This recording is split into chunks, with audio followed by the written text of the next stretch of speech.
നീണ്ട 15 മാസത്തിന് ശേഷം ഹമാസും ഇസ്രായേലും വെടിനിർത്തൽ കരാറിൽ ഏർപ്പെട്ടിരിക്കുകയാണ്. എന്നാൽ ഇസ്രായേലിൽ നിന്ന് അത്ര ശുഭസൂചകമായിട്ടുള്ള വാർത്തയൊന്നുമല്ല പുറത്തു വരുന്നത്. ഇസ്രായേലിൽ നെതന്യാഹു സർക്കാർ തകർന്നിരിക്കുന്നു എന്ന റിപ്പോർട്ടുകളാണ് പുറത്തു വരുന്നത്. ഒരു വശത്ത് വെടിനിർത്തൽ കരാർ ഒപ്പുവയ്ക്കുമ്പോൾ ഈ വെടിനിർത്തൽ കരാറിൽ നെതന്യാഹു സർക്കാരിലുള്ള സഖ്യകക്ഷികൾക്ക് പോലും യാതൊരുവിധ താല്പര്യവുമില്ല എന്ന റിപ്പോർട്ടുകളാണ് പുറത്തു വരുന്നത്. ഹമാസുമായി വെടിനിർത്തലിന് ഏർപ്പെടുന്നത് പ്രധാനമന്ത്രി നെതന്യാഹുവിനെ വലിയ പ്രതിസന്ധി തന്നെ ആക്കിയിരിക്കുന്നു എന്നാണ് ഇപ്പോൾ പല മാധ്യമങ്ങളും റിപ്പോർട്ട് ചെയ്യുന്നത്. ഒട്സമ യഹൂദിത് പാർട്ടിയുടെ സഖ്യ സർക്കാരിനുള്ള പിന്തുണ അവർ പിൻവലിച്ചിട്ടുണ്ട്.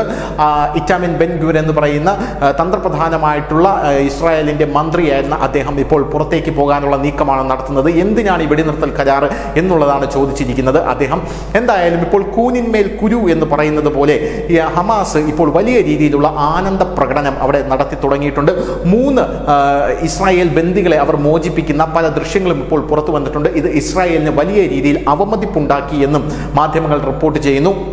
ഈ 3 ബന്ദികളെ എങ്ങനെയാണ് ഹമാസ് പുറത്തേക്ക് വിട്ടത് എന്നുള്ളതൊരു ചോദ്യചിഹ്നമാണ്. ഈ 3 ബന്ദികളെയും ഹമാസ് അവരുടെ കയ്യിൽ ഹമാസിന്റെ ബ്രേസ്ലെറ്റ് അണിയിച്ച്, തലയിൽ ഹമാസിന്റെ ബാൻഡ് അണിയിച്ച്, അവരെ കൊണ്ട് ആനയിച്ച് കൂക്ക് വിളികളോടുകൂടി ആനയിച്ചു കൊണ്ടുവരുന്ന ദൃശ്യങ്ങളാണ് ഇപ്പോൾ സമൂഹ മാധ്യമങ്ങളിലെല്ലാം തരംഗമായി മാറിക്കൊണ്ടിരിക്കുന്നത്. അങ്ങനെ അവരെ കൊണ്ടുവന്ന ശേഷം അവർക്ക് ഹമാസ് ഒരു സമ്മാന പൊതി കൊടുക്കുന്നു. ആ സമ്മാന പൊതിക്കകത്ത് ഹമാസിനെ വാഴ്ത്തുന്ന വാഴ്ത്തുപാട്ടുകൾ, പോരാത്തതിന്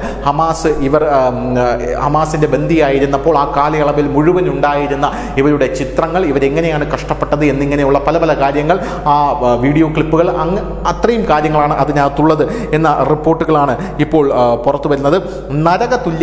നരകതുല്യമായ അടിമത്തത്തിൻ്റെ ഓർമ്മപ്പെടുത്തലായി മോചിപ്പിക്കപ്പെട്ട ബന്ദികളുടെ സമ്മാനം എന്നാണ് ഹമാസ് ഇതിനെ വിശേഷിപ്പിക്കുന്നത്. അതായത് ഇവരുടെ അടിമത്തം, ഇവരുടെ ബന്ദിയാക്കൽ എങ്ങനെയായിരുന്നു ഇവർ ആ സമയത്ത് ഉണ്ടായിരുന്നത്, അതിൻ്റെ ഒരു നേരസാക്ഷ്യം തന്നെയാണ് ആ ബാഗിൽ ഉണ്ടായിരുന്നത് എന്നുള്ളതാണ്. 471 ദിവസങ്ങൾക്ക് ശേഷമാണ് ഈ ഇസ്രായേലി സ്ത്രീകളെ ഹമാസ് സമ്മാന ബാഗുകളും ഫലസ്തീൻ ലാനിയാർഡുകളുമായി നാട്ടിലേക്ക് അയച്ചിരിക്കുന്നത് എന്നുള്ളത് വേറൊരു കാര്യമാണ്. ഭീകര സംഘം പ്രചാരണ ആവശ്യങ്ങൾക്കായി രൂപകൽപ്പന ചെയ്ത ആ സമ്മാനങ്ങളാണ് ബാഗിലുള്ളത് എന്ന് മനസ്സിലാവുന്നു.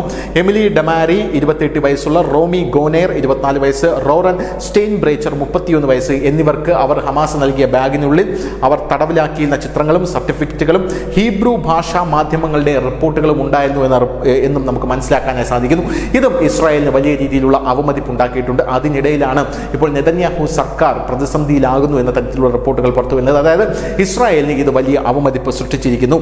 ഗാസ സിറ്റിയിൽ ഹമാസിന്റെ കൈകളിൽ നിന്നും വളരെ നിരാശാജനകമായ മോചനമാണ് ഇവർക്ക് ലഭിച്ചത് എന്നാണ് പല ആൾക്കാരും പറയുന്നത്. അതേസമയം ഇസ്രായേലിന്റെ ബന്ദികളെ മോചിപ്പിച്ചത് വളരെ നല്ല മാർഗത്തിലായിരുന്നു. എന്നാൽ ഹമാസ് ആ ഒരു രീതി പിന്തുടർന്നില്ല എന്നുള്ളത് വലിയ രീതിയിൽ അന്താരാഷ്ട്ര രാജ്യങ്ങൾക്കിടയിൽ, ലോക രാജ്യങ്ങൾക്കിടയിൽ വലിയ ഞെട്ടലും വലിയ രീതിയിലുള്ള ഒരു കുറ്റബോധവും ഒക്കെ ഉണ്ടാക്കിയിട്ടുണ്ട് എന്നുള്ളത് വേറൊരു കാര്യം. ഇത് ഡൊണാൾഡ് ട്രംപിന് ക്രെഡിറ്റ് അടിക്കാനാണ് ഹമാസിനെ ഇസ്രായേലുമായി ഇത്രയും പെട്ടെന്ന് വെടിനിർത്തൽ കരാറിൽ ഏർപ്പെട്ടത് എന്നുള്ള ഒരു ആംഗിളിലുള്ള ഒരു സംസാരവും പല ഭാഗത്തു നിന്നും ഉയർന്നു വരുന്നുണ്ട്. എന്തായാലും നെതന്യാഹു സർക്കാർ ആടിത്തുടങ്ങിയിരിക്കുന്നു എന്നാണ് അന്താരാഷ്ട്ര മാധ്യമങ്ങൾ പലതും പറയുന്നത്.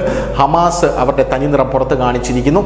എന്ത് തന്നെയായിരുന്നാലും ഇപ്പോൾ ഇസ്രായേലിന്റെ ഭാഗത്തു നിന്നും വരുന്ന വലിയ രീതിയിലുള്ള ഒരു ന്യായീകരണം ഇതിൽ എന്താണെന്ന് പറഞ്ഞു കഴിഞ്ഞാൽ, ഹമാസ് വലിയ കൂട്ടമായി ചേർന്ന് ഈ ബന്ദികളെ കൊണ്ടുവരുന്ന കാഴ്ചയാണ് നമുക്ക് കാണാനായിട്ട് സാധിച്ചത് പല വീഡിയോകളിലും. എന്നാൽ അത് അങ്ങനെയല്ല. ഹമാസ് വളരെ കുറച്ച് ആൾക്കാർ മാത്രമേ ഉണ്ടായിരുന്നുള്ളൂ.